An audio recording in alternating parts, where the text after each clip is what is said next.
everyone. We are going to start today's session, and that is on using free listing and pile sorting.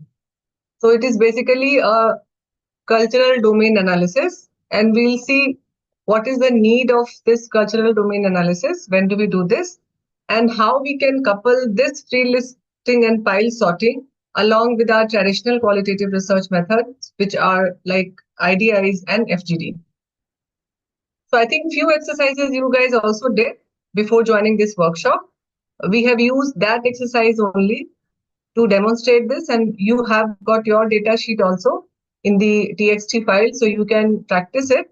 And we'll be using the Anthropack window version. I think all the instructions have been given to you people regarding how to download, and I think many of you have done it also. So starting this free listing or this cultural domain analysis. So generally, this starts with listing something, the way we have asked the questions from you guys. So if I start like asking, name some fruits which you commonly eat. So yes, which you just see this question, which you commonly eat. So can you just paste in the chat box, put the responses in the chat box?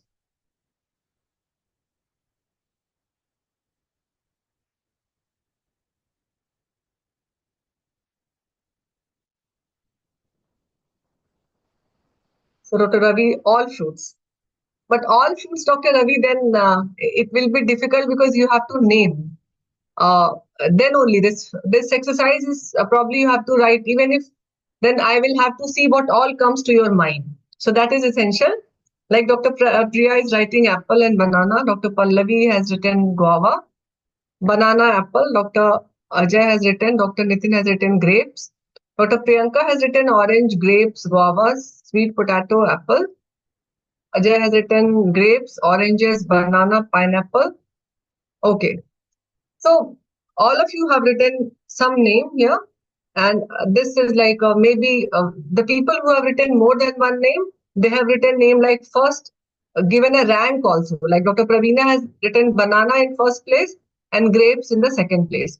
So this is like how the name comes to your mind whenever some questions are given to you regarding the listing. So this was just one listing, and here whatever comes first, generally we it is understood that that is more important. Probably you have learned that through some culture, or you know that you there is more liking towards that particular, or you eat that thing more common as compared to other.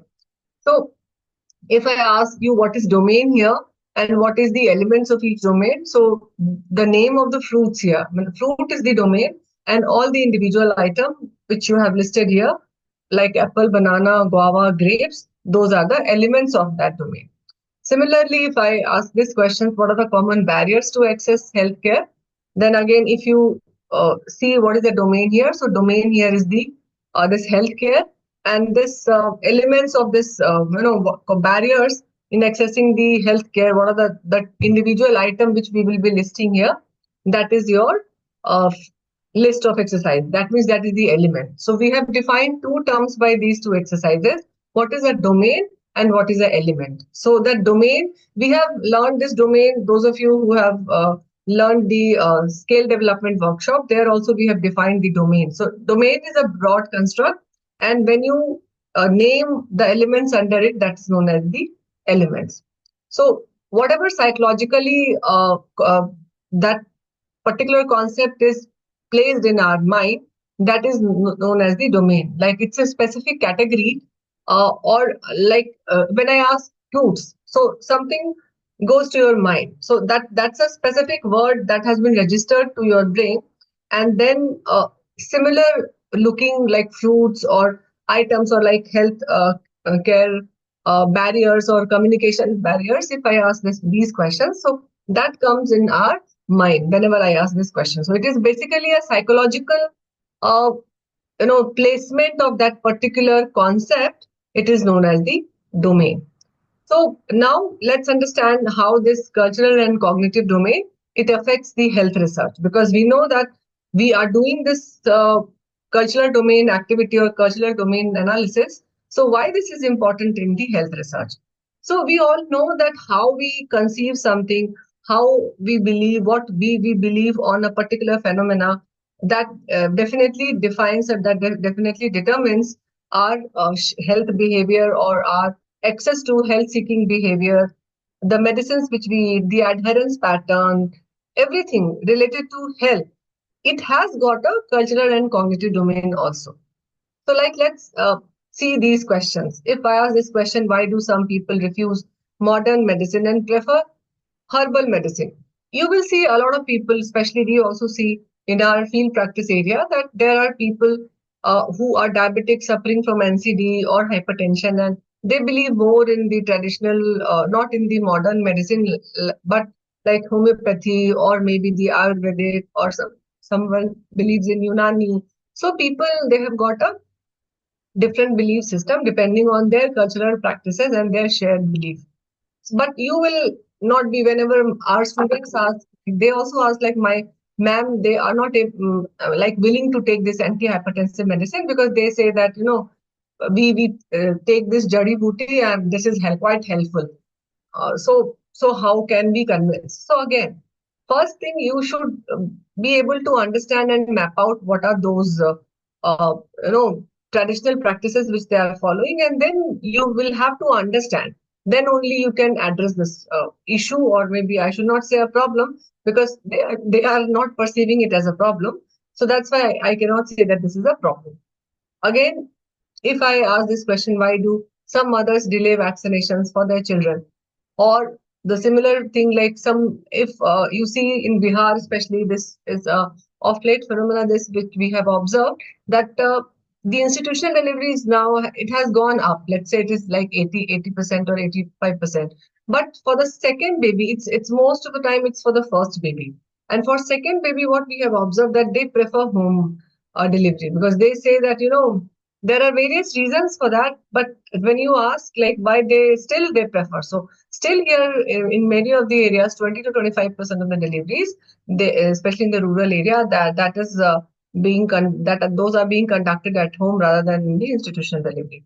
So this again, you don't know the exact reason. If you wish to do that, you still can use this method to learn why, what are the reasons and why they behave like that.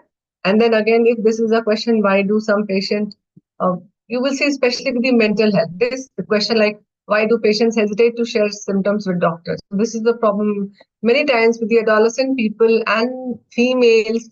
They will not share the exact problem, and many times mental health issues, they want to hide it. It is basically, it gets represented in the form of a psychosomatic illness, or they say that, it will be cured by some other therapy. It's the medicines are not needed. So, like, our health decisions, it is shaped by culture and cognition. So, like, if you see traditional versus modern medicine, so many female and many at many families, this traditional medicine is being followed rather than the modern medicine. They are not into this modern medicine, and they say like, we don't believe in English medicine. They are very hard and they cause a side effect. They cause burning. So this is again one cultural belief. Again, many times you see that our health decisions, like if you see vaccine hesitancy, that is again shaped by the culture and recognition, this cultural and cognition, because uh, many people, especially you will see in many religious community, they are into, like, if we take this vaccine, there will be some infertility in men or in the newborn, or it is like mean this vaccine is to destroy us or something like that. So that hesitancy is again shaped by the culture and cognition. Again, if you see like stigma around mental health, so like I said, many, especially with the females, if they are suffering from something like maybe depression or hysteria, generally men, they will say that no, nothing, she doesn't want to do anything, that's why she is behaving like that. And otherwise, do more prayer, do more puja and all, and you will be all right. So there's no need, because mentally you are not sane, so you should be remembering God most of the time. So again, this stigma around mental health is also shaped by the culture and cognition. And like, especially in the mother and child care, generally in Bihar and in many other area also, you see that females, they can't go alone to the hospital. And if they have to go to the hospital, they have to take the permission from their husband or their in-laws, and someone needs to accompany them. Otherwise, they will not go. And this we have seen in case of this thing also, Swasthya Mitra study also, that after that Swasthya Mitra, when they were placed at the help desk, then it was easy for those women to go to the hospital, because now they know that someone is there in the hospital who will receive them. So even if men or male or some their husbands are not accompanying them, they still can go and access the healthcare. But again, generally it's said that husband, they'll keep on delaying the things. So it is again a gender norm that if somebody has to be there to to take that woman to the hospital. So again, these health decisions are shaped by the culture and by the cognition. So now this question comes like, what shapes these beliefs in health? So one thing is our cultural domain. So every family or every community has a culture, and whatever we learn since our childhood, we see a son sees the father and a daughter sees her mother, and they try to emulate both of them. So it's they generally they become a replica in future. So a small girl will start behaving like her mom, the seeing whatever she is doing. So similar thing is like individual. These are some shared beliefs or values and traditions that is being run in the family. So all that families becomes a community and it becomes a cultural domain. Similarly, if you see the individual, this cognitive domain, now amongst this culture also, there are people who will have their own mental abstractness or own mental this a feeling or mental models through which they will perceive something. Like in one family also, you will see that people are of different type. There can be one person who is very much scared of diseases, like they want to be very healthy, and there can be other person whose mental abstractions like nothing will happen. Let me eat everything. I don't need to do any physical activity or exercise. Nothing will happen. Nothing can happen to me. So it this cognitive domain is the individual mental model which he perceives any disease or health seeking behavior. So that's why you will say that in spite of that cultural domain or shared belief also, those mental models might differ from one person to the another person, depending on his mental model. Now, why are these issues important in health research? Once you know the shared belief in the community or how people think and how people place these things, it will improve your communication. Like if I know in a family they want some newborn care practices and they have named something, so those terms probably I'll use more when I'm using my communication. So that helps to form a specific type of health communication strategies or material. Again, it enhances the disease prevention strategies also, because for preventive strategies also you need to know if someone is using modern, not using modern medicine, using more of traditional medicines, then you need to involve those people more, advocating those preventive strategies. And it supports the health policy and design and national health programs also, where there are larger people, we want to motivate larger chunk of people to avail those services. So now, how do we study these domain, cultural domain analysis? So there are techniques. There is free list, which is like exercise which you all people did. Like we give a question or a prompt, and then you answer. You or the respondent. Like we began this with the activity like list all the fruits, whatever you eat on a daily basis, or list all foods considered healthy in a community. Then comes the pile sorting. What is this pile sorting? So basically, you place the common things which you think that they are common together by some similarity. So that is the pile sorting. Then you do the multidimensional scaling when you visualize in the 3D or in the 2 dimension how they categorize or those piles. You see how that is being represented. So that is our multidimensional scaling. So basically, we'll see this multidimensional scaling how to do that, and then we may conduct a in-depth interview following that. So there are few, let's see few examples. So this is one example. If I want to see the how diabetes is being prevented in urban versus rural population. So I might have seen that rural population, they don't link this obesity to the diabetes. So probably that will come under the cognitive domain. And probably the urban patients or urban people, they know that yes, it is linked to the obesity, but they might think that, I will not take insulin. And this happens many times, especially in surgery also. Many people, they will always say that we don't want to undergo surgery, will be complications. So tell us some medicine, even if you know that yes, surgery is an indication in this case. So these are like, again, if you see, you can apply these a few concepts for improvement in your in your state. Like if the pregnant women, if she believes that there will be some abilies who will be having a bad eye towards the newborn baby, or so you will be able to understand, and now you can, in your health communication or whenever you are tackling those people, doing some counseling, so that will help. So now, how this cultural and cognitive domain analysis that differs from the traditional qualitative studies. uh, so generally, when should we use it? Should we use this cognitive domain analysis before the IDIs or FGD, or after IDIs or FGD? So again, both you can use this free listing pile sorting before or after, depending on your research questions.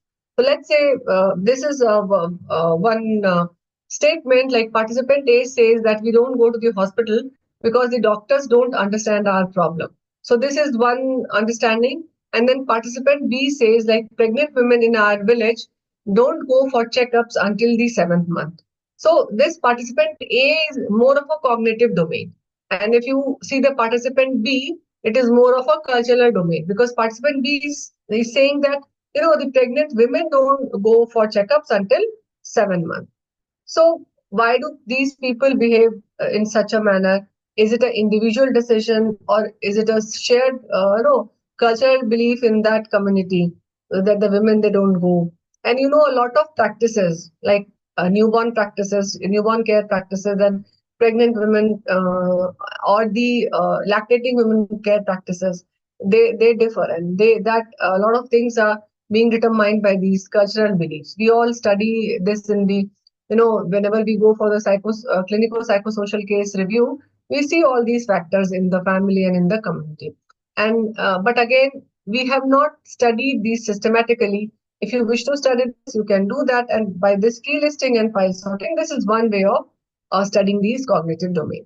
So the traditional, if you see the traditional qualitative research methods like these IDI and FGD, they help basically the way you have done the in-depth understanding. Maybe if you want to explore more on a particular issue, then you have to do this IDI and the FGD.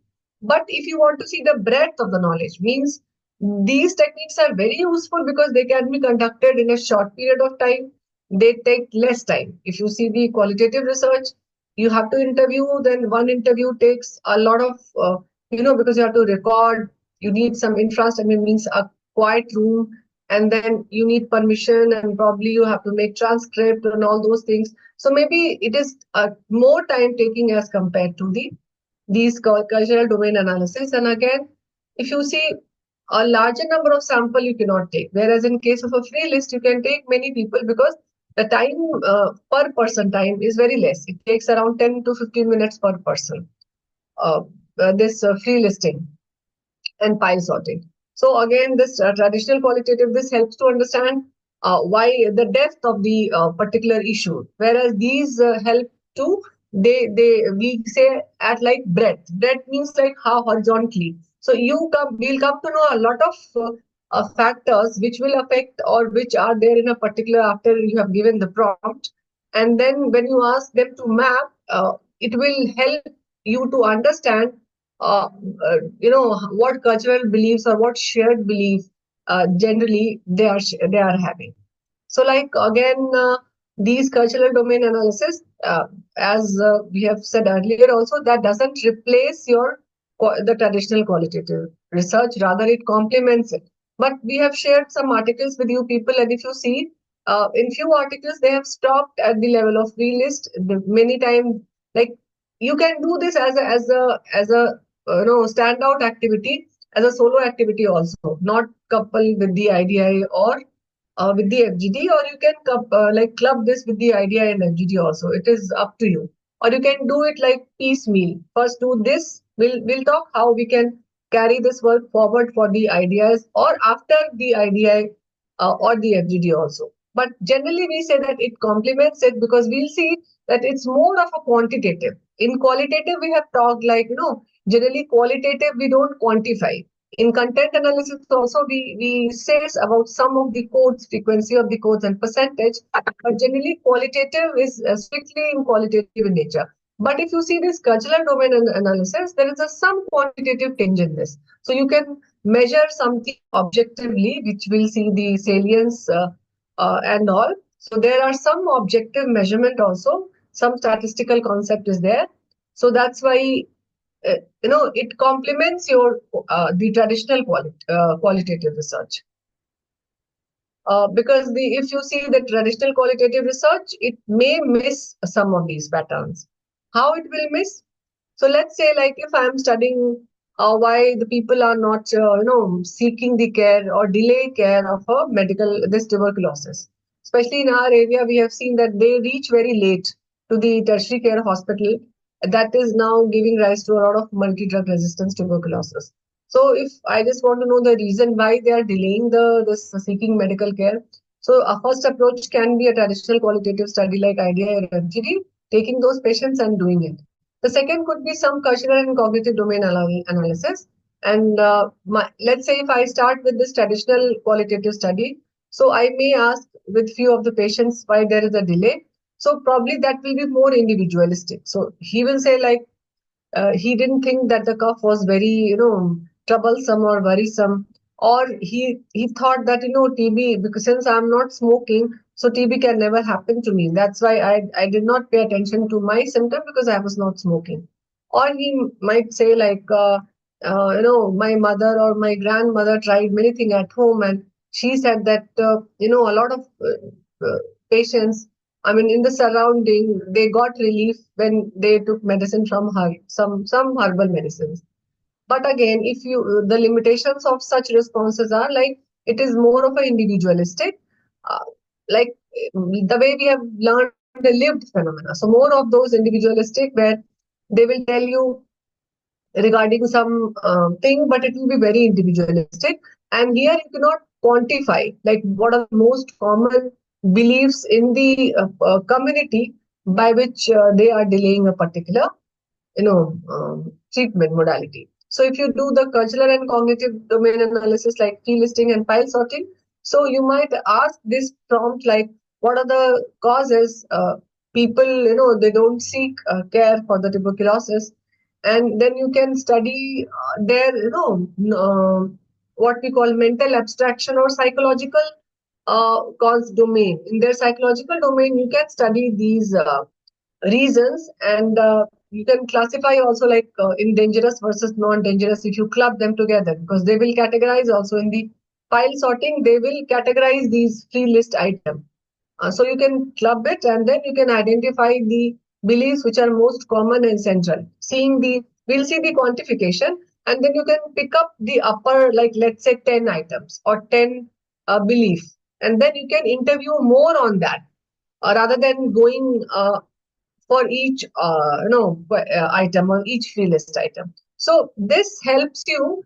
This like after this doing free listing and file sorting, you can make your interview guide, and you will include only those items which are quantified in the maximum way to further explore it through the IDI and the focus group. So instead of just listening what individuals say, this maps the whole community and it reveals the important cultural perception.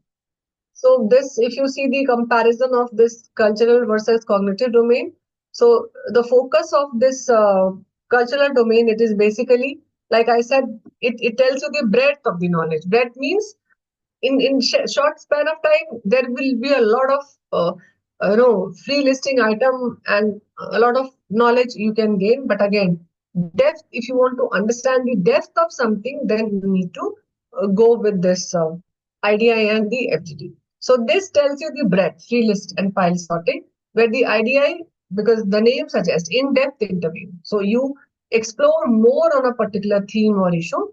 Again, the data collection method in case of a cultural domain analysis is the pre-listing and file sorting.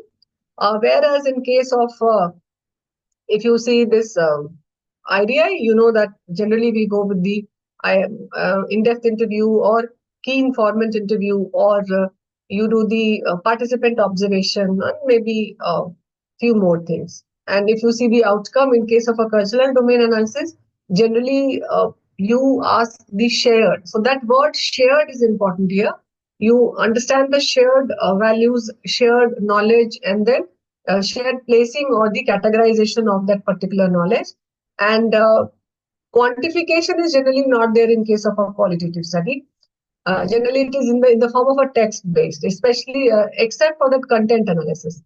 But here, yes, you can do that clustering thing, multidimensional clustering, which is again a quantification, and you see the salience score also, that is again a quantification, and that frequency you also study. So these are some quantified method of qualitative finding. So then your value increases, the value of your qualitative study increases. Like Ashwati was also saying yesterday, like they are not convinced if you go with the traditional qualitative. So many times if you like have this also as one, maybe it will increase the acceptability of your qualitative study. Or again, like we have discussed, you can go for a mixed method study also. So when do we use this qualitative, this cultural domain analysis in qualitative study? So you can do it both ways. You can either do it before your IDI or the FGD, or you can do afterwards also. Let's say this example, this domain, this communication barrier. So I may do a free listing with the doctors, the way we have did with you people, doctors and patients, and like all the three stakeholders. And then I may do that activity, taking out the salient score, and then the upper 10 items, which are the most important. I will go more depth for those 10 items, which are placed by both the respondents, all the three stakeholders.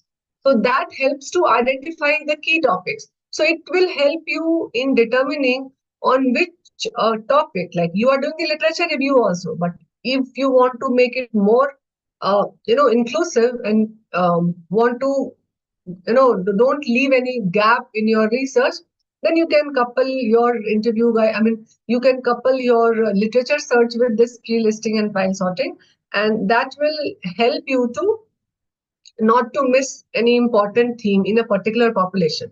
And this we go in a particular population because this free listing is, again I said, it's a cultural belief. So purposive sampling can be, but you have to make sure that the kind of sample which you take, generally it should be from a limited geographical area. It cannot be like very diverse. And again, so that was regarding when if you are doing it before qualitative study. So it will help you to finalize your interview guide, to explore more on those terms or those lists which are very important. Again, you can do it after this also, after qualitative study also. So let's say after qualitative study, if you have found out a very important theme like yesterday we were discussing regarding that attitude of doctors. They also behave rudely and all. And if you want to explore more on attitude of doctors, because that's your central theme or that is your prominent theme, which you have found out seeing the uh, doing the thematic analysis. So if you want to explore more on that, you can choose that particular theme, and you can get a free listing and file sorting done by everyone after your qualitative finding. So it will again strengthen your finding. So basically, it strengthen your qualitative study finding if you do it afterwards, and then it provides a bigger picture of the pattern. So like this is again one example. If you are exploring belief about diabetes prevention in a community, so you can, if you wish to do this before this qualitative research, if you wish to do this cultural domain analysis, so you can ask this specific prompt, like what are the all ways people in your community they prevent diabetes, and then maybe people might answer and on those this particular prompt, And then you can get a pile sorting done. Like you can ask, how do you group these prevention methods? And then in MDS, which is the multidimensional scaling, you try to find out which beliefs are most common and which are interconnected with each other. Um, and in then you conduct the qualitative interview and you ask deeper questions. So you may ask if someone has mentioned, like, one of this drinking herbal tea. If it is like coming, the salience index is very high. We will learn what is the salience index, but if it is very high, then you will explore further on that. Like you mentioned, herbal tea as a common preventive method. So can you elaborate more on that? What type of herbal tea or how and all those stuff? You can explore more. So that's the importance. After qualitative study, you can conduct this. So the final take home is like this. Basically, this cultural domain analysis, it gives us the some quantification of the qualitative data, and the main emphasis on the, since the name is cultural domain, so it is about the shared belief. We you are collecting data, the structural data on shared belief, and with the traditional qualitative research, you explore more on the depth and meaning of those beliefs. And when you combine both, then the value of your research, no, the rigor of your research or the comprehensive understanding of that cultural influence over the health behavior, that improves. So CDA helps to, we say that qualitative research, it explores the personal in-depth meaning, lived experiences, whereas the CDA helps to, clarify or elaborate more on the cultural beliefs. So this is again the same repetition, like both these methods provide a deeper meaning and reliable meaning on the health research. Now seeing these methods one by one. So first we'll understand the free list. So if you can recall the activity, free list is the same, this activity, like we give a prompt to the respondent and we ask uh, from them regarding that. Like let's first we define domain and then we ask them the element. So basically, and from the participants. So when should we use a free listing? So free listing, again, you we have if you we have some general idea about the domain, but the specific element we don't know. So that's then we should ask this. But again, it is said, like we have shared the article with you people, and if you go through that, they always say that you should not ask very broad questions. Like we did this mistake initially, we asked question like, what are the communication barriers? So if that prompt was very broad, prompt should be very specific, because generally our mind first, if this question, if someone asks this question, communication barrier, then my generally our brain starts with subcategory, so subdomain, like many things will come, and you will miss out on, means the participant, there's a tendency to enumerate this subcategory or domain rather than elements of it. So that's why the question should have been like, what are the language barrier, what are the elements of a language barrier in communication, or something like more specific. So that's why if I ask like question, what fruits do you eat commonly, and if I ask this question, what is there in last 2 weeks, what fruits are there in your refrigerator, if you are in urban area or in your home. So that will give you more idea. If I ask this specific question, what fruits do you have in at your home in last week, and that probably over last week, then if you write something, that will be more clear, and the psychological thinking will be more clear if I ask this question from you, rather than asking like what are the seasonal fruits you eat during this season or something like that. Then you will be taking names of many other fruits also which you are not eating. So that's how the prompt, we say this prompt, like prompt should be specific if you are asking free listing. So how this free listing is conducted? So generally, the researcher, again, it is needed. You go to the participants, you give them the piece of paper, and you give them the prompt also, and they write it. And then you read that, and if something is not clear, you ask from them, like you get the clarification then and there only. So this is how the free listing is conducted. So first thing is like you have to clarify the domain. Like I said, if my domain is communication barrier, then I have to clarify it like which part of communication barrier. So probably like I'll be asking language related barriers and patient provider communication in context of the diabetes mellitus. And then I may ask from all of you to write it or verbally. If someone is illiterate, if they cannot say, they cannot write it, then you will ask them to tell it verbally and you will write it. And then you will collect all these slips and you will analyze it. So how to do the analysis? So let's say this is just one example. These were the responses which you people gave. We have only taken the response of 4 people, not 5 people. So like one person said, and we have given a name like P1, P2, P3. That's the participant name. So like doctor speaks too fast, patient doesn't understand, uses too many. So like this is the first, doctor speaks too fast. Patient doesn't understand. Uses too many medical terms that the patient find difficult. Then if you see the participant 3, medical term are too complex for patients. Written prescriptions and instructions are not in a language that patient understands. If you see this participant 4, accent of doctor makes it hard for patient to follow. So these are some free list items which they have given. Now, can you place these items as such in the data? Yes. What is your idea? Can you, should you be writing all these elements the way it has been written here? Or will you like to do any modifications? Refining, madam. Similar ones Modification should can be be done. modified. Yes. Why? Because otherwise there will be redundant item. If you see this medical terms are too complex for patients. And here maybe the doctor assumes patient understands, don't explain. So there will be many terms which can be merged together. The way we have merged the code.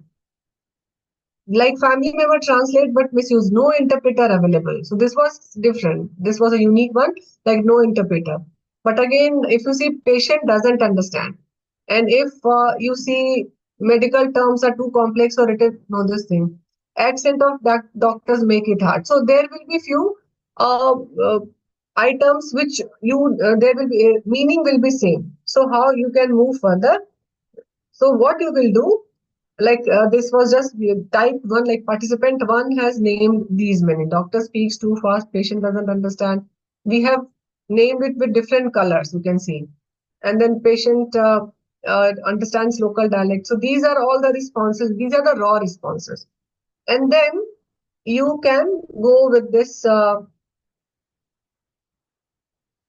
merging this thing. So by removing the redundancy, the similar statement you can merge together, and you will write all this in methodology. That's how here also that memo. It's not the analytical memo, but why you have merged particular category that you need to write similar statement for clarity, and then you will use some standardized terms rather than the terms which the patient has said, and then standardized terms means not very difficult, huh?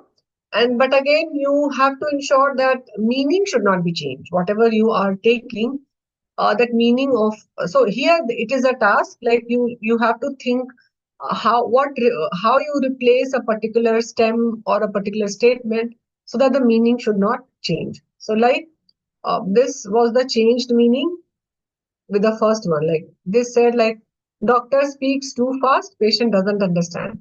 So probably we have just changed with like fast speech, complex medical term, patient hesitant to ask questions, or complex medical term, assumes patient understands. So similar, it's kind of maybe en vivo, which we have said, like taking few terms from what patient has said, and then like shortening, removing it by some phrase, so that uh, we can present the result, because ultimately you have to present the result also. And if the stem is very big, then that in the tabular format also it will be difficult to place it. So you remove all those terms which like this thing accent. If somebody is saying that no, healthcare workers from different region use unfamiliar. So again, this will be a some complex term. or accent of doctor make it hard for patients to follow. So here, like you can see accent difficulty, which this one. So by 2 or 3 words or assumes patient understands. We don't write those many big sentences and we take few words. It is similar to the process of coding, which we have learned yesterday. When the person said something in 1 or 2 lines, you remove it with phrase. So it is again not exactly that, but a little bit similar to that. So again, these are some refined responses like fast speech, complex medical term, patient. So you have to enter it.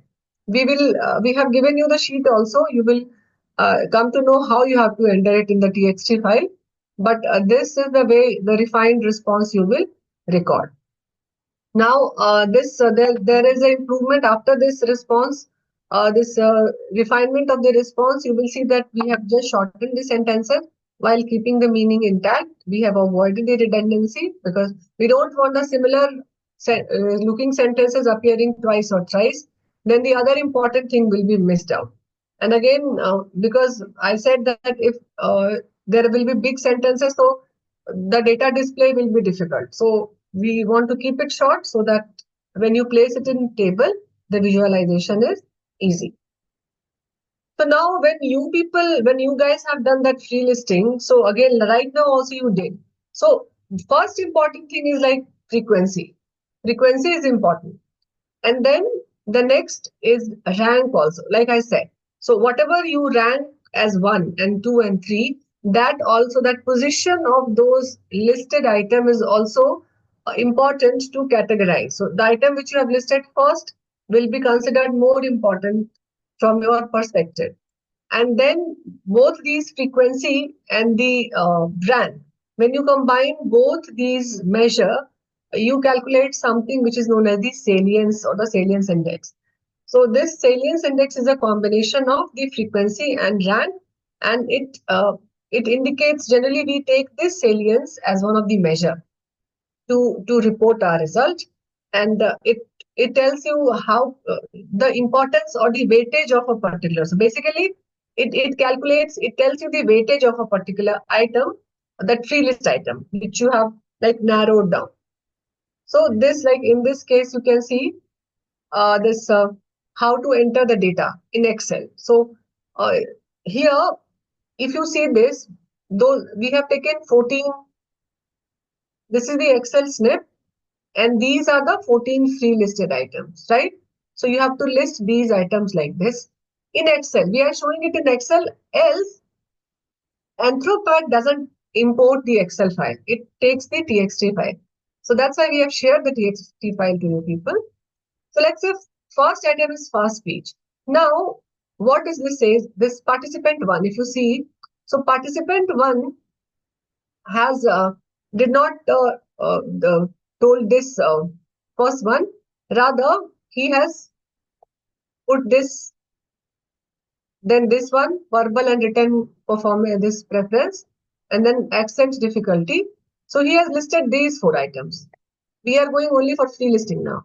If you see the participant 2, he has listed this item, but he has listed and given it 3. So this 1, 3, and 4 tells you the rank. The participant 1 has placed this on first place, but participant 2 has placed this on third rank. Similarly, participant 3 has placed it on fourth rank. But participant 4 and 5, they have not listed it. That's why it's blank here.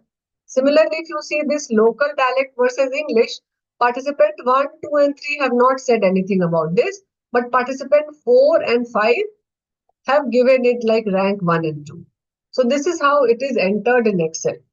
But again, you don't need to worry because you have to enter this in the TXT file and the format we have shared it. So you just replace your item, keep that format with you, because otherwise, before when we conducted the first time this workshop, I think in 2019 or 20, this qualitative workshop, which was the offline workshop.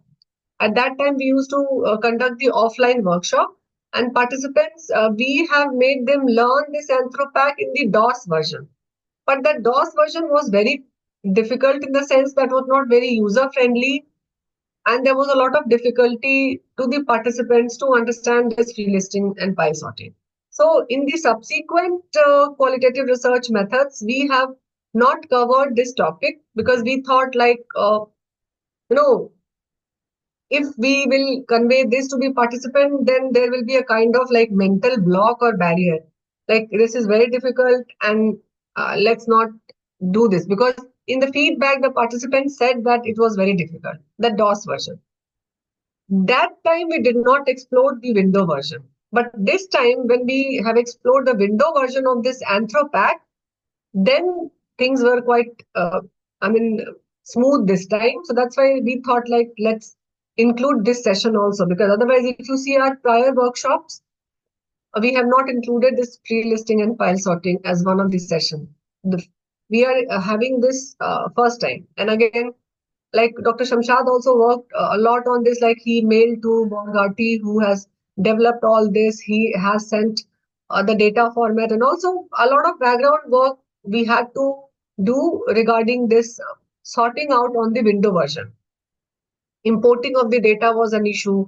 So now everything got sorted out and the file which we have shared, you can exactly, because he also shared that file that you enter the data like this, only that, Anthropack version of free list and file sort, it imports that file. So just for understanding, we are showing it in Excel. Otherwise, you have to do this in Anthropack. So when you enter the data like this, now you need to calculate three things. You will calculate the frequency of a particular this free list item. You will calculate the average rank of this particular item, and then you calculate the salience score. So how it is calculated?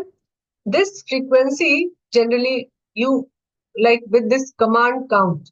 So you count how many people have given this free list as a term. This will be like frequency. How many participants have listed fast speech as one of the item, one of the element. So this you calculate by count and then you give the range like from this to this and then you calculate the frequency. Frequency of free list means that how many times that particular item has appeared. Like in this case, you can see it is 2. Here, if you see, in this case, it is 3. It is like 1, 2, 3. So it is 3 times. So it is 3. You can take this like 0. So last 1/14th, no one has given this. Like we took only first 5. So this is 0. Again, patient hesitant to ask questions. So this is 0. Otherwise, this would not have been 0. Why? Because someone must have said this. Here it is 0 because we took only first 5. So that's why in first 5 it is not appearing. Now coming to the rank. So this is regarding frequency. How many times a particular element has appeared in the participant free listing. Coming to the average rank is like you calculate the average. Means is this item, what is the average rank of this item? Like if you take all these 3 values, 2 plus 3 plus 2, then the average rank and you divide it by the number of participants total. So that's why you calculate the average from the B2 to F2. So that's why you will see that it's 2.5. That means 3 plus 2 is 5 and then 5 divided by this average means how many people are there. So this is the average of this whole. So it takes in the denominator the total number of participants. And then comes your salience score. So salience score is calculated by the formula, which is difficult to calculate in the Excel, but I'll just show what is the formula. So you calculate the total number of items in each list. Like let's say first participants, there are total number of items are 4. In second, it is 3. In third, it is 5. Then in fourth, it is 6. And then in, so I'm right now seeing this one. Total number of items in each list. And then how you calculate, basically you like, I'll demonstrate it with this a complex medical term. So if you see, this is the formula for the salience score, which is also known as the Smith's S. So you take a sigma of this n Now don't, get apprehension with this formula. It is just for academic purpose. You don't need to calculate this. So this is the number of items listed by the participants. This N, the particular total number of items. This RI is the rank of each item in the participant list, and this P is the total number of participant, and this S is the salience score. So, like if in this participant P1, if he has listed this item, total number of item 4, and the rank of a particular item, and we are calculating this only for a complex medical term, this one, this complex medical term. So if I am seeing this for complex medical term, he has given this as a rank 1. So how will I calculate this? This 4, again RI. RI was the rank, so 1 plus 1, because in the formula it is 1 divided by total number of this participants. So total number of this thing are 4. If you see the N, total number of items. So he has said 4, so it is the 4. So it is 1, individual salience score. And then you calculate it for the participant 2 and participant 3, and then total sum, because 4 and 5, they have not given this as a rank. They have not written this pre-list item. So you divide this total by the number of participants. That will give you the salience score. But again, no need to remember all this, because in Anthropac you get this as a this thing. So it is difficult to calculate in Excel. That's why we recommend you to calculate it in Anthropac. You don't need to calculate, other just import the sheet and it will be calculated. So this is the Anthropac based TXT entry which I was talking of. So here, like, title is again you will write title of the study, and this is the respondent data. So here we have shown only with 5. The file which you have, that is with I think more than 5 people. Then you write gender and then you write age also, because then you can compare the free list also and frequency. And then we start. So you start with this star. Here also you have to write this star. Like,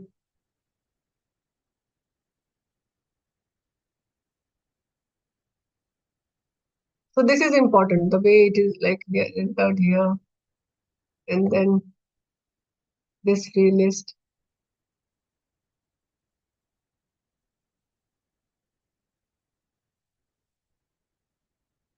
And then like this one. Here you start with respondent P1. And then you write all these free list item. Then you write respondent P2. Then these 4 free list items, similarly respondent P3. Then these free list items, then respondent P4. So this is how you have to enter the data. Data entry is important in this case. Otherwise, there will be problem in importing the sheet. So this is again, if you import it, we'll see how it works in the Anthropac. It gives you the frequency the way we have seen in the Excel. So it gives you the frequency, then it gives you the average rank, and it calculates the Smith S or the salience. And like the way we were talking, you can take the upper up till there's no such cutoff, but you can take upper few 10 items. So let's say you can take up till this, and you can explore more on this. These items, you can focus your interview guide more on these where the salience index is high. And then again, once you have done with this, you can review and interpret your free list result. You can examine the salience score to identify core items, and you can again group into this thing. Grouping is again in the pile sorting, and again you can compare it across gender. We'll see that. After this, you ask from the participant to arrange that in a pile, and then you see which item they are putting together in a particular pile, and this helps how they are clubbing a particular item. So ultimately, this is again like they are creating category for you. So in qualitative research, what you do, whatever that focused coding which we did, like finding a relation, similar looking codes. Similar, not similar looking means if they are getting related with each other, you club all together in one category. So that activity, what you do in the coding, after creating the coding and uh, doing the focused coding, you basically, when you make a category, the same thing is being done here by the participant when they are clubbing something together. So it helps you to understand how they organize items. So this is more like of, it is very objective because it will clear cut give you how they keep things together. As a researcher, you are not doing that activity. So it will help you to identify relationship or subgrouping or pattern. And that's why, how again the method is same. You make a chit, small chits of those, like we have shared those chits with you, and then you can club these together. So when you do it physically, on each small card you write the name of your free list item, and then you give those cards to the people, and then you ask them to make a pile, and then they can make two pile or three pile, whatever, and then you like keep it in separate envelope, and then you enter the result. In your case, since you people have done it on paper, but if you ask from the participant, we could not show you the methodology, but if you can remember small cards, you can like give them the cards and they will place those cards in one pile, and then you can keep it in those many envelopes depending number participant, and you can write like participant number one, pile 1 2 3, similar, and then when you come back, you can enter the data. So again, you have to select the items from the free list to include the in the pile sorting exercise. You provide the participant with again cards or pieces of paper each containing the item.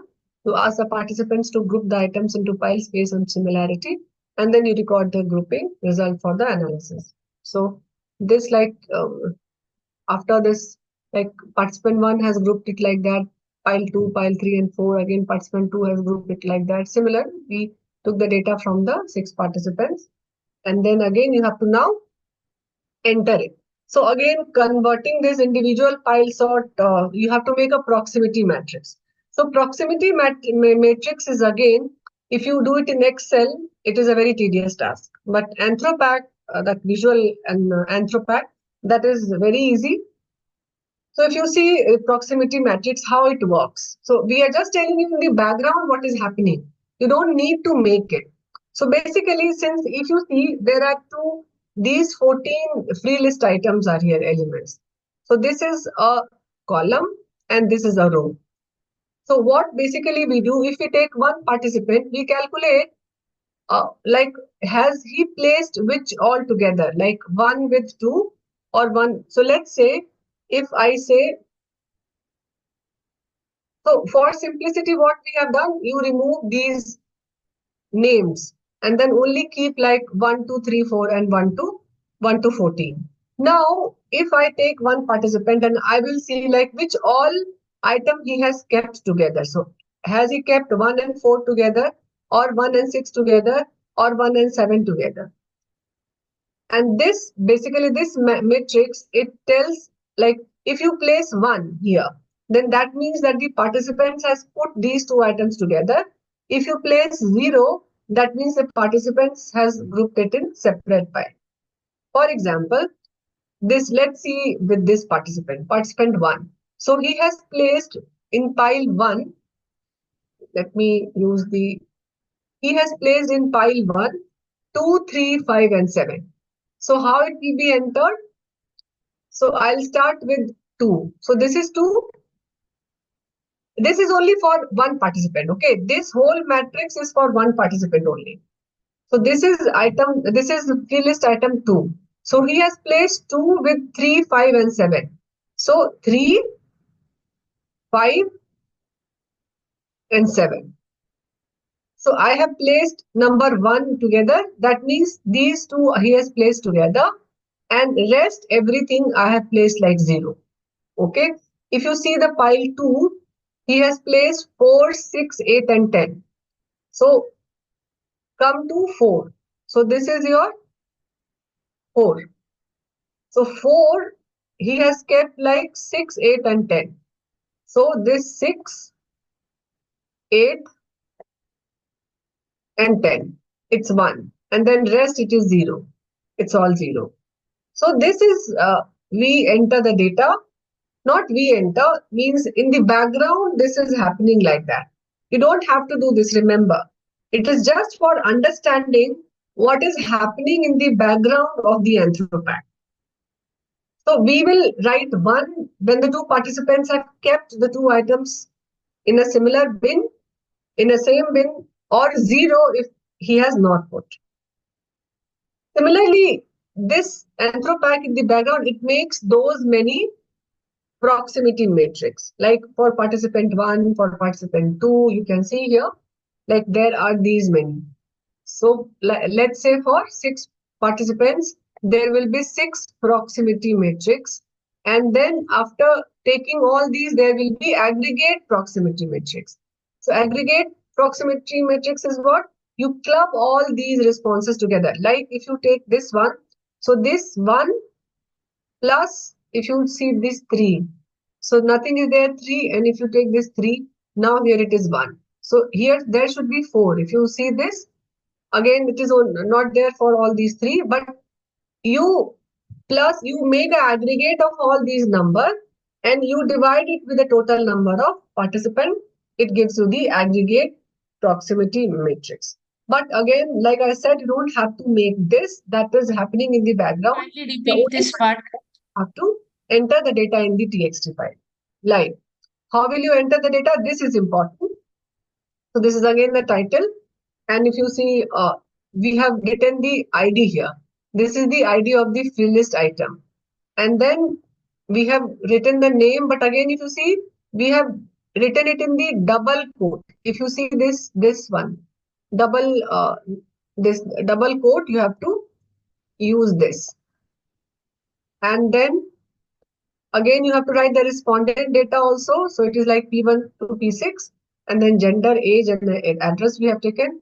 And then you enter the pile sort. So you enter the respondent one, you write pile 1, 2, 3, and 4. And here, it like spacing and all, it should be like that 1, 2, and 3, then 4, 5, and 7. There should not be any comma here, and it should be a colon the way it is here. So it should be entered exactly in the format we have shared. Otherwise, with a slight error, the file will not be imported. And then this is the, like again I said, it is the individual proximity matrix. We'll see that for this participant 1. And this is the individual proximity matrix. And this is the aggregate proximity matrix. So after this proximity matrix is there, what do? We do the multidimensional scaling. So this multidimensional scaling, what it does, what it does basically, when it converts into the proximity matrix, you can see what all items they have clubbed together. So it is a visualization, basically all those in the psychological domain. It is, with what distance. So basically it measures the distance between the items, and it gives you a visualization how it is there in the psychological space or the cognitive relationship between the items. And again, it identifies clusters, and it underlying the cultural model. So this is again like, if you see it aggregate, this is the proximity matrix, and when you do the cluster analysis, so you will find something like this. We'll see this. So again, anthropath we'll use further. If you see this, you have to, you can go with the hierarchical clustering, or you can do some other, compare the clusters across group, and you can integrate it with the qualitative research, the way we have suggested. Like you can do this before IDI, or you can do this afterwards also, depending on your research question and your this thing, how the feasibility of your research, right? So if I'll just demonstrate, so how you will do that, I'll just close this. I think all of you have downloaded this Anthropath. Yes, ma'am. Okay, so go to this thing and type Anthropath. If I type Anthropath, so now there are two. There will be Anthropath free list app, and there will be Anthropath file sort. So I'll open first this free list app. This again. We have shared that one video also, only the like commands, how you can do that. So now it is there from the file. You click on the file and use this option of open. Click on this open and show the path wherever the data has, you have kept the data. So this is my final file, pre-list 6th QMHR1. I will import. You can see the file format here. It is the txt file, and you can open this. So once you open this, now you see I'm showing you this tab, this one. So there are 4 tabs you can see here. This is currently, you see, this is the item wise matrix. So I'll first go with the text data. So this is the participant, like how many participants I have taken 24, their age and their gender. And then if you see, this is the individual item wise attribute matrix. Enabled means it says that it has taken all these items. The main is this one. This is the respondent attribute matrix. That means it has taken the gender, age, everything is enabled. That means it has taken both these values. Main thing to display is this one. Item wise frequency, average rank, and salience. So if you see, this is like in the order of decreasing this thing, salience index. So this is highest, and this is in the decreasing order. Like say, non-adherence to treatment due to missing information. So probably frequency is this, average rank is this, and the Smith index is this. So this is the item wise this thing. And then this is your respondent wise frequency and the length of the list. But generally, if you see the display, they give item wise this thing.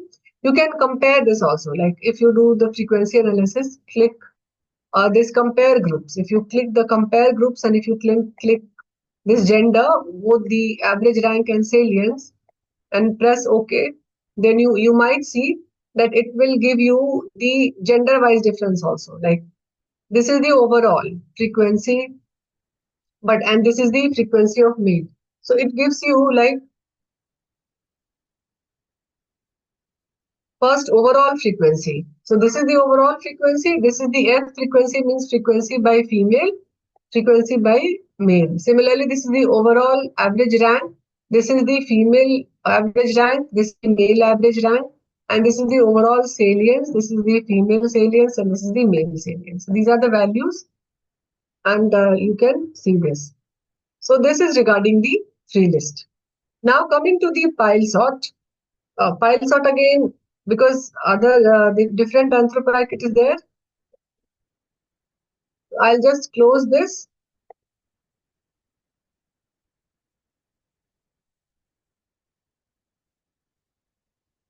And I'll open the anthropack. It will be like anthropack. You can see here pile sort.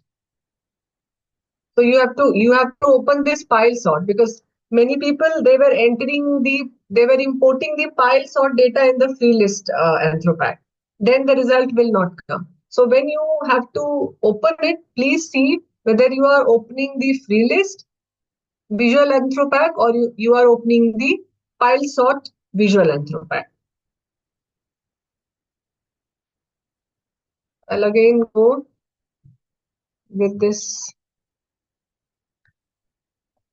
anthropack. I will open this pile sort.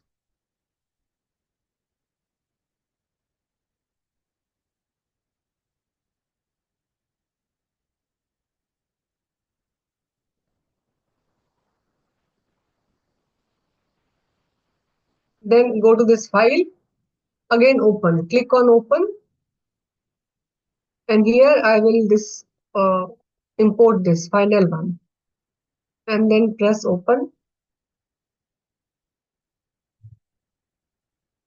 If you see this text data here, we have like entered it with name. But generally you write like participant 1, 2, 3, and 4. You don't write a name like this.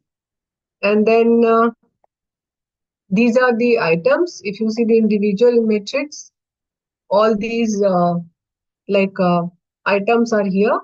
If you see the response matrix, yes, it is in the form of a table. You can see these are the name like Paramita, Jivita, Arun, Radhika, Ajay, Priya, Anil, Ravi, Pallavi, Rini, Priyanka, Shashi, all these are there. Gender and age, their designation, and it is enabled.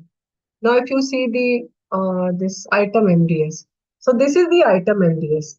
Now, with this, you will have to make the no cluster, this MDS uh, cluster analysis.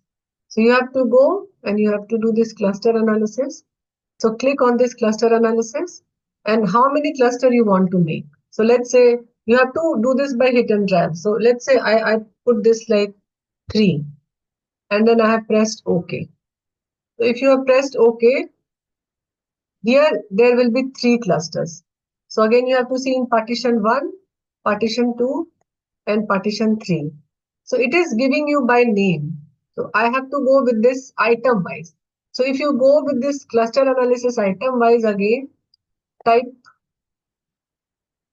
3 here and press OK. Now this is the item wise. There it was respondent means who all are thinking on a similar tone. So that's why that was coming by name. So if you see the partition, if you see the partition 2 and then partition 3. So these are the 3 partitions. That means if you see, it is putting 17 and 10 in one group and then all the items in the one group. But again, there is an overlap. So it is not very clear cut. And then you see the stress, this thing also. So there is a stress score. Can you see there's a stress score here? So normally in this multidimensional scaling, this stress score should be less than zero point 0.2, but it should be as close to the 0.05. But even if it is less than zero point 0.2, that is okay. But if you see that there is an overlap here, if there is an overlap, then definitely this is not a good plotting. So then I need to increase the partition. So probably I'll go to this item and then I will do this cluster analysis. And here, instead of 3, I will enter 5. So if I press 5 and then you see the 5, this thing 5 partition, again there is a overlap. So 11 and 8 are together, these are together, and there's overlap. The stress is again, there's no change in the stress. So you have to do this by seeing how many this thing. So let's say I will change it to 6 because you need a clear cut. And then if you see all the 6 partition, again there's, but again this is, since this was just a demo data and the questions and the prompts were not clear, that's why it is coming like that. But again, this is how you will go. You will keep on increasing or decreasing the cluster and then you will see how many clusters it is making. Okay. Ma'am, overlap means what? Overlap means it is not clear, it is not delineated clearly in that particular population. But That ma'am, overlap will occur, ma'am, if there are if there are 5 people. I mean, we think alike, so overlap is bound to occur. overlap will occur, but that means then again, if you see how will you explain that overlap, then that domain is not very clear. There is overlap. But again, One, the structure, there can be a, ma'am, yeah, one more thing. yeah, Actually, Dr. Ravi, right now we are seeing this item in 2D structure. It may be yes, possible the things which you are looking in two-dimensional space, in three-dimensional, there is no overlap. So either you can go for 3D model or you can remove some redundant item that is causing this overlap. Overlap means ki, it's a category which you are making, and overlap means that a particular item is residing in two cluster, like in any item. It's going to cluster 1 and cluster 5 also. So it's very difficult to justify in that case. Then in that case, either you have to see what is the salience score of that item, whether you can remove that item and rerun the analysis, or you can further go 3D, three-dimensional, multi-dimensional scaling, which is not available in this Anthropack. Then you have to go for with R or some other statistical package. But if you think from that three-dimensional model, that it may be possible that four is overlapping into. It may be possible in 3D the structure is more better. It may go up to 4D or 5D also. But right now we are just for the purpose of academics and for the purpose of research, we are restricting ourselves for 2D model only. 4 to Okay. ma'am. Okay. Thank you, Dr. Shamshad. So, like, and this, what we thought maybe it is more because of the data also, because data it is not taken, like I have not clarified anything from the participant, because in free listing, you do a kind of, like, you talk to the participants also, what they have, like, why they have written or what do they mean by that. It was just a rough exercise, probably. That's why it is not that clear. But again, like Dr. Shamshad said, we are visualizing it in 2D. If you see it in the 3D, so you can like demonstrate your result up till this point. Like I'll show a few articles where have you gone through a few of the articles? I think let me go through those articles where you can see how they have. There was one article which was like free list and file sort. Must read. We have shared this file with them, na? Oh no, this one. Articles on free list and file sort. So cancer screening. I think you better to go with must-read article because these are some article which is very complicated. So simple article we have put it must-read. I think 7-8 articles. These are good articles. I think ADHD. A good We one. yeah ADHD we saw that day.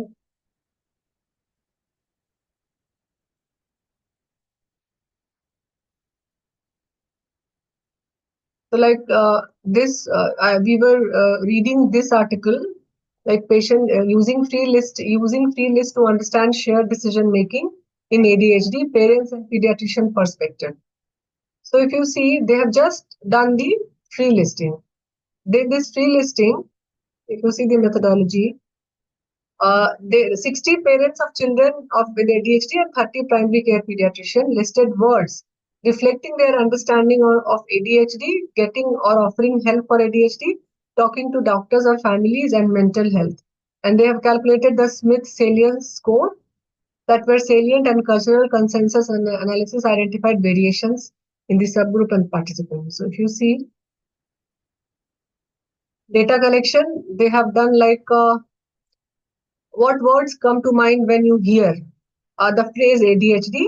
Think about getting help. So the prompt should be very specific. And let's see how they have analyzed it. So free lists were reviewed by the research team in order to standardize word forms, which we were talking, and combine synonym. Both positive and negative comment regarding the I'm reading this section. I think one of you can read this. Let me show you. Yes. Can someone read from this till this point? What words come to mind when you hear the phrase attention deficit hyperactivity disorder? Think about getting help, giving help to families for ADHD. Think about talking to your doctor to families about ADHD and hear the phrase mental health. Consistent with prior work, the listing.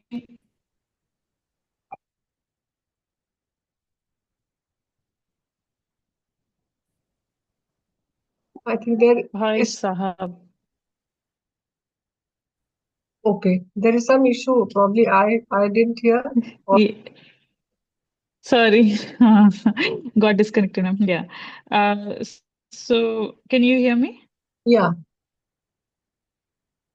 Yeah. Now can you read this data analysis?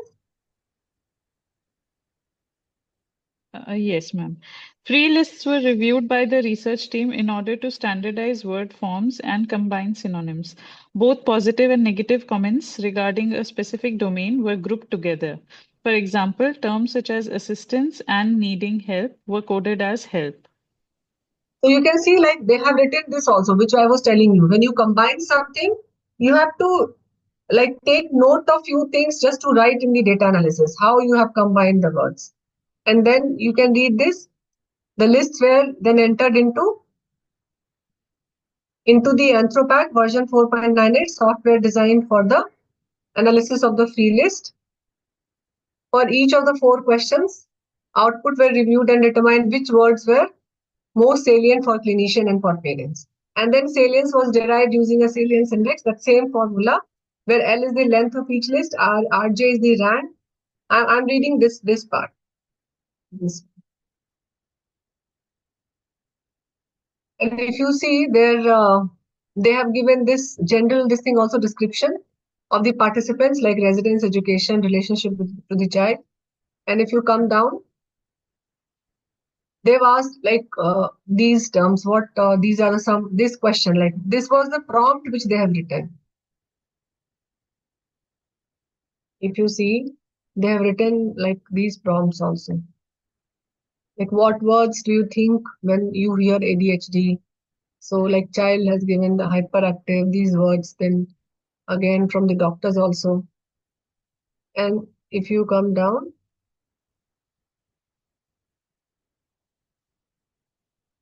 so they have given it like question wise.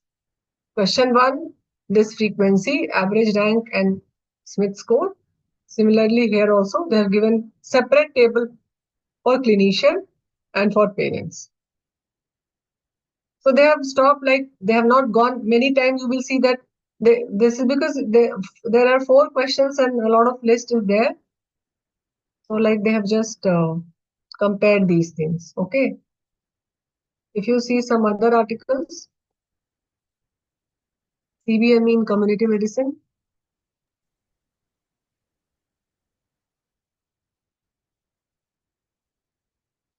Qualitative study to identify the perception and challenges faced by the faculty of community medicine in implementation of a competency-based medical education for postgraduate students. So if you see here also the 3 faculty, here if you see, but they have only taken 3 faculty members. This was the article of Dr. Shamshad which we read that day. Yes, where ma'am. they took Only 3 faculty they have taken, but I think we did not like there was some process wise it's okay, but only 3 faculty they have included, that is the flaw. But by process department, but again, yes, if you see the process of methodology, very sound. Process is very sound. So again, they took like by this you can conduct if this you can conduct this in your department also. So the respondent 1 has given these free list key aspects, respondent 2, respondent 3, and then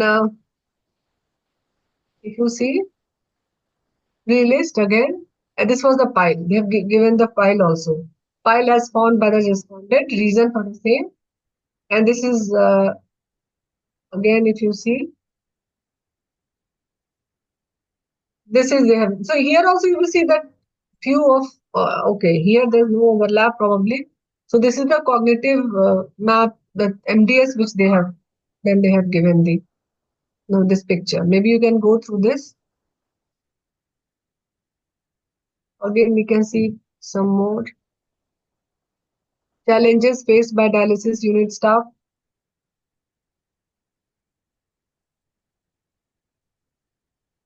In COVID time, a qualitative study. So this was, if you come down here also, if you see the method, they have done, the data was analyzed in Anthropac. So Anthropac is the only way. Otherwise, it will be, you cannot do this.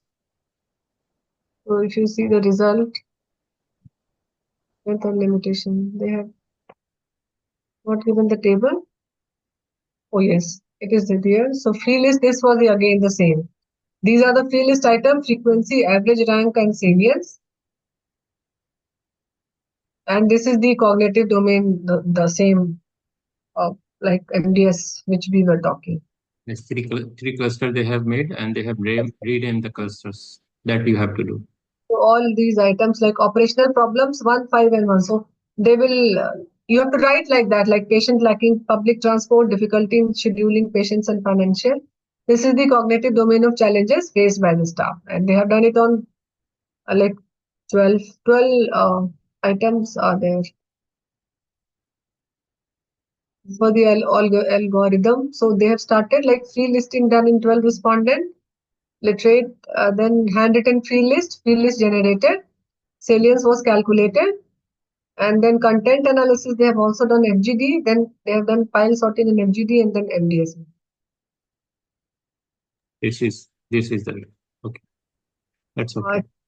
So are you, I think, I hope, we hope that all of you have practiced this.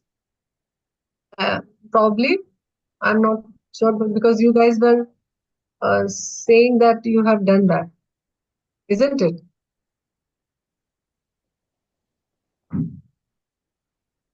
So any further questions on this? Hello. Yes, Dr. Hello. Ajay. Ma'am, can we publish paper up to this file sorting and up to doing this file sorting and publish, or we can go interview or FGD? No. Like that's what There are I many said. people. Me. You can do it in one. You can do it in free list and file sorting. When you conduct idea and all, you can give this reference as like this was published before, and from there you took this to like idea and FGD. You can do that. You can do it like that way, or you can stop also at the level of this free list and file sort. You can publish it. Definitely, you can do that.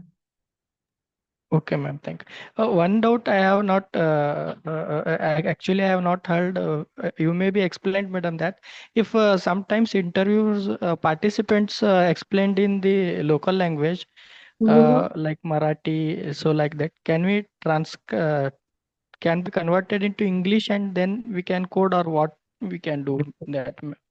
So what is there like this question? Generally, participant ask this question. Generally, for publication and all, you have to convert that into English.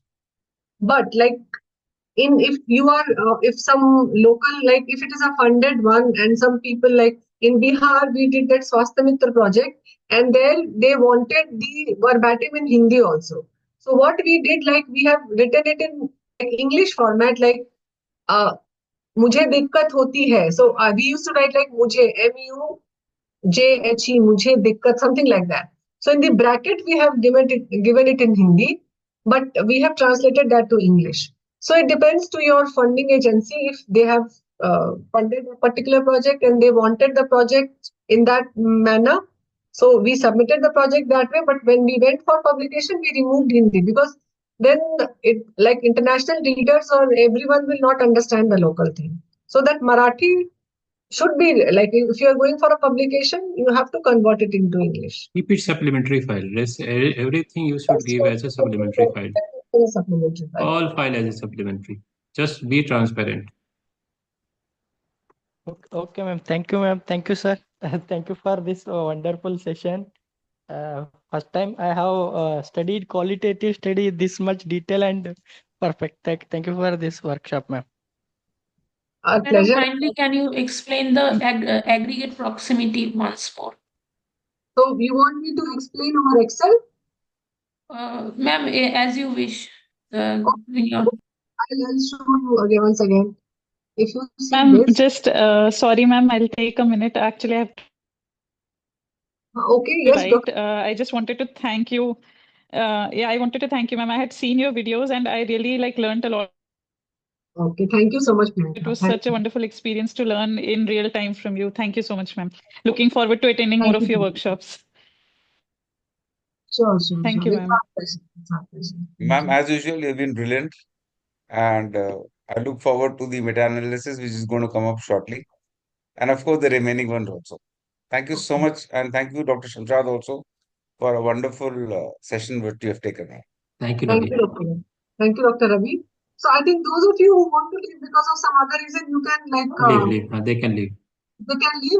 For rest of the one who wants to like have some clarification, you can. We will share these videos and material. I think the way we have shared previously, so no issues with that. So let's. I think I'm sharing again the screen and going to that individual and aggregate proximity matrix. So. So this was the. So let's say these are the 14 listed items, and these 14 listed items you write. I mean, generally it is written like you write it in column and you write it in row also. You remove these names and you keep generally the number. So like these are the items 1, 2, 3, 4 from 14, and here also if you see like it is 1 to 14. Okay. Now I'll take a particular file. I will put 1 at a place where the participant has put the 2 in a same pile. Okay. And 0 where they have not put like that. Like this is for one example. Let's say I'll start from the pile. I have already shown you pile 1. So let's take pile 4. So if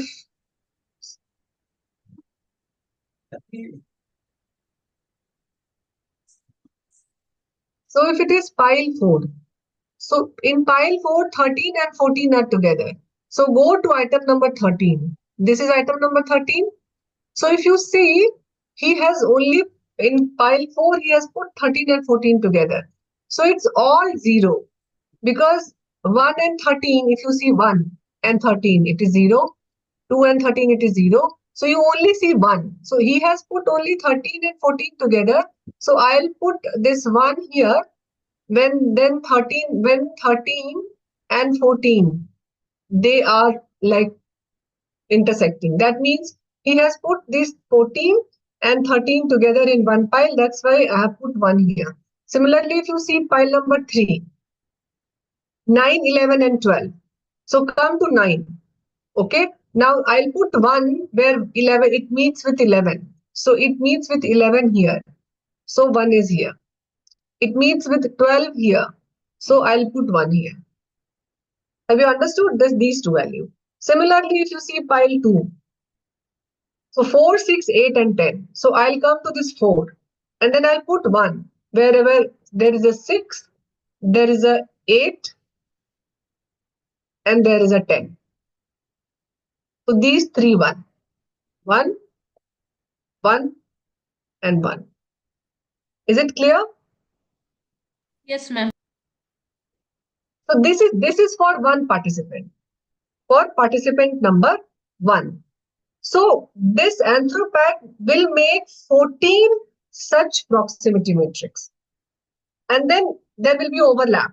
Means all these values will be like taken together and it will be divided by the number of items, and you get the aggregate proximity matrix.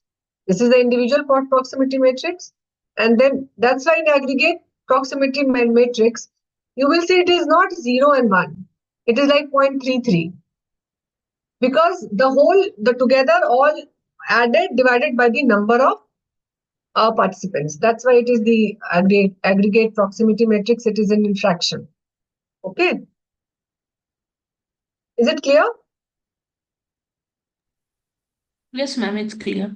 Okay. So I think, are there any further questions? Because I hope that you have done this exercise at home, or you can practice, you can import the same sheet and you can do that. So there is no breakout room activity today. It's only demonstration. And I think that the certificate, you can download the certificate from the website. After we give you a 10 questions assessment, you have to submit that assessment and then you can generate your certificate. Assessment will be posted shortly. We will update in the group when it will be posted. And then you can try attempting giving those that assessment, and then you can generate your certificate on your own. Those of you who have already attended, you know how to do that. Those of you who are new to this, you can do this and then you will learn. So I think that's it from our end. Thank you, everyone. Ma'am, we are ending the session, ma'am, right now. Thank you all. Okay, thank you.